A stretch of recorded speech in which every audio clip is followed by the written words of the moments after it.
can have a split screen. So half the screen is actually nice big arrows. So if I press map now, there you go. So by selecting the bottom buttons here, there we go.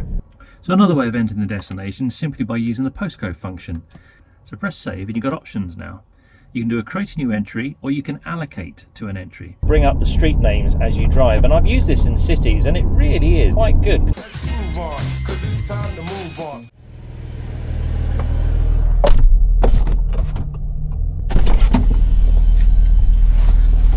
So it's getting a bit dark, but don't worry, I'm using my Osmo action camera, which is brilliant in low light. A little nod there to DJI. So one of my lovely subscribers goes by the name of Rough Rider 1 CeeLo. Lovely catchy name. He was asking about the navigation system, and it's a fair point for your command system, for your NG2 or whatever system you got. This beautiful Mercedes is an SL, it's a 2004. She's 20 years old. She still works great. And I love the whole tactile button feeling of the command system, because you can keep your hand there whilst driving and you know where the buttons are. It's not a touch screen, and I love that. However, we're all so used to using our phones and saying, Google, take me to the nearest post office, and it does it just with your voice. Well, obviously, certain command systems on Mercedes do have voice, but you just have to give your elders a little bit more respect, a little bit more time, and you've got to press buttons instead. I still use this car daily, and I bought it for the sole reason going between Scotland and London, because I did a commute of something like 400 miles and it took me the best part of 6 or 7 hours. What a great car this is for doing that. The miles just used to get eaten up, and the navigation used to work flawlessly with that DVD changer in the back. So let's get straight into it. First of all, as it's a little bit dark, so let's go into the settings and let's just make it a little bit brighter because it's getting a bit dark outside. We go to display. You've got brightness, which is actually just the brightness of the star that you're in, but I want to go to design. You've got automatic night and day. So let's go up to day to make it a little bit more bright for you. Right, and let's start with these three options on the left hand side. If they're grayed out, it means that that function is not available because of the menu you're in. So TMC, if you go into that there, this tells you all traffic updates in and around your area, and I still think that's incredible for a car, as I said, which is 24 years old and it's still giving you traffic updates, and it tells me that there's roadworks, etc. And these are all the areas locally updated, real time. What an amazing piece of kit this would have been back in the day. This is one of the most technically advanced cars on the planet. Quite incredible.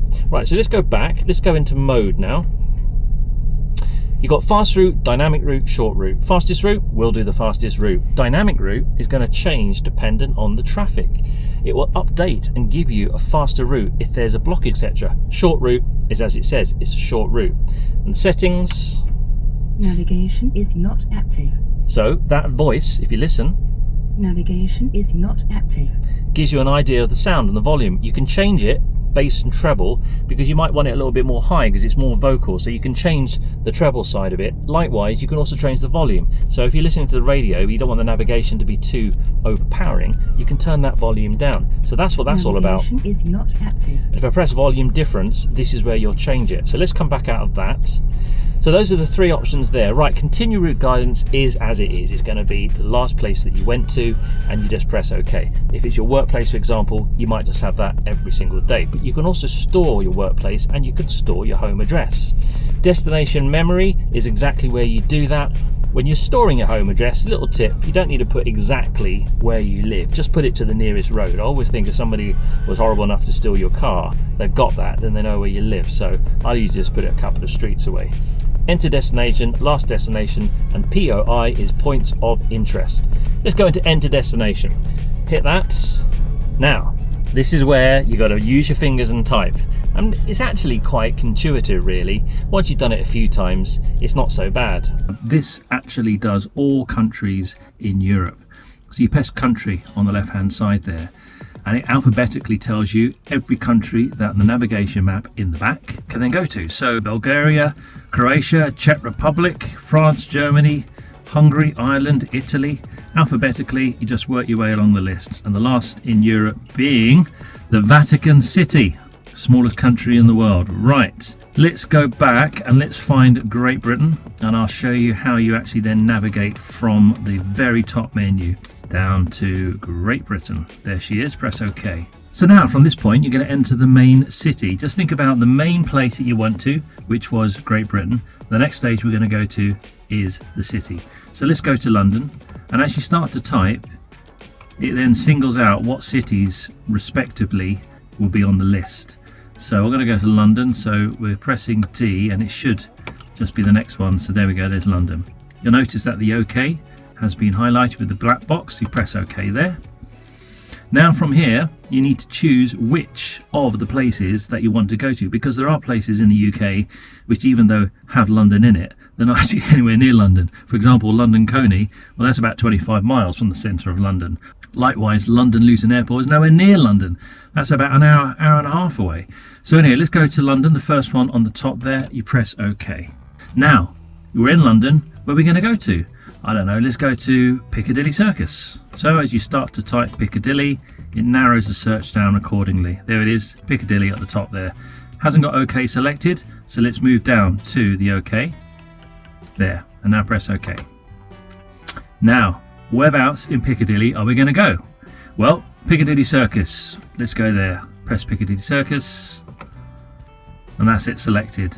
And now we're ready to start the route guidance. Before we do that, on the left hand side you've got map, junction, house number, mode, symbols, etc. And you've got parking. So if you go into parking now, this is going to show you all the parking in and around that area of Piccadilly Circus. And if you press details, it actually gives you a bit more of the specifics. So there you go, there's one in Denman Street there.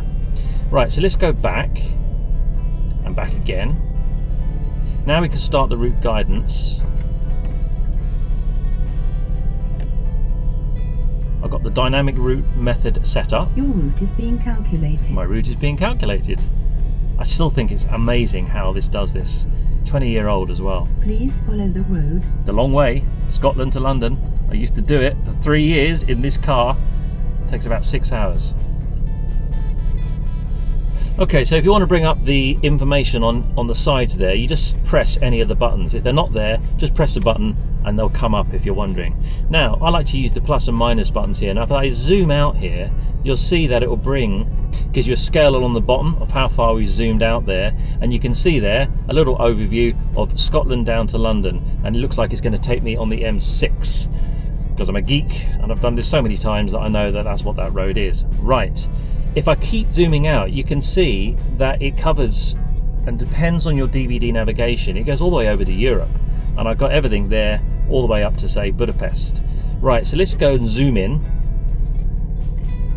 There's options now of how the display is going to be whilst driving. So if you hit display, let's go into that. I've got it northerly. If you put it in the direction of travel, this is how it looks. And if I zoom out here, you can see that the map kind of flips around upside down because we're going to be heading down to London. So you'll get a different view. I like to have it northerly, so you can see there that at the moment I've actually got to go west and then I'm going to head south. And that's why the UK is sort of pointing on its side there. So let's go back into display here, and you've also got bird's eye view. And that's more like the sort of thing that we see on Google Maps, where it's that sort of three-dimensional look, which is quite nice, isn't it? So, back into display, couple of other things. Symbols, let's click on symbols. You've got default, personal, and none. So if I go into default, that is going to have all the things like, I don't know, post office on the way, petrol stations, etc. But if I press symbol, and then I go to personal, and press change, then it's going to give me all of these options. So if I wanted to find an airport, I can select them, and you can select as less or as many as you like just by moving down and pressing the OK button. So if I wanted to go to an auto club, right, why not? Or bank, let's put a bank in. Let's press OK. If I go back, now on the map it's going to show me banks along my route. GPS positioning display is off. You can select that on. Coordination, it's going to give you the coordinates, and this is how it used to be back in the day before you just used to press share on your phone. You used to say these are the coordinates that I want to go to, and you can give it to somebody else. So you read it like this. So it's 55 degrees, 54 minutes and 42.5 seconds. That's your coordinates. Let's have a look at the left hand side menus now. So info tells me it's 405 miles. If you want to give me a subscribe, by the way, much appreciated. because I've been driving this car for the best part of 6 or 7 years, and there's so many videos I've done, and a lot of those miles have been on that commute. You've got the start over button. If it's not quite the place you want to go to, let's not do that. Detour. Detour, as it sounds, is going to show you what the detour is. TMC, that's traffic updates as you drive. At the moment, there isn't any incidences reported. And that's pretty much it. And as you drive, that will come to life and it will start navigating. Another nice touch is you can have a split screen. So half the screen is actually nice big arrows. So if I press map now, there you go, it tells me that I've got 405 miles and I've got 250 yards until my next point that I need to make a change or a turn, etc. Also, on your dashboard, it's going to show you that information if you're in the right menu. So by selecting the bottom buttons here, get to the navigation menu, telephone, there's my mileage, there we go. It tells me the road that I'm on, right hand side, and it tells me the distance I have to travel, 405 miles. And that will then change as you drive. Distance is going down Please here. turn left in 100 yards. And you do what she says. So on this particular screen here, it's a little bit far out for my liking, so you can change that. So go back to display, let's go to northerly, and now I can zoom in to a comfortable level.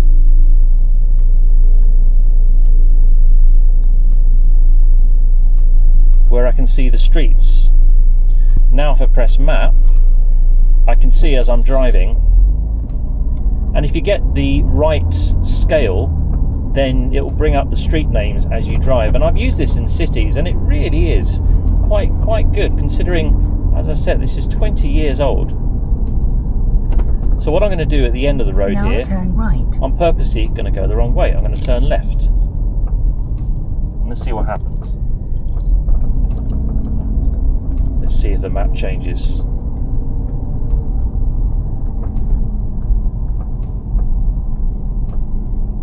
Please turn right. There you go, and it's rerouted because there might have been a problem, there could have been an accident, and I've gone another way, but automatically is rerouted just like it does in today's modern sat-nav and phones. So another way of entering the destination is simply by using the postcode function.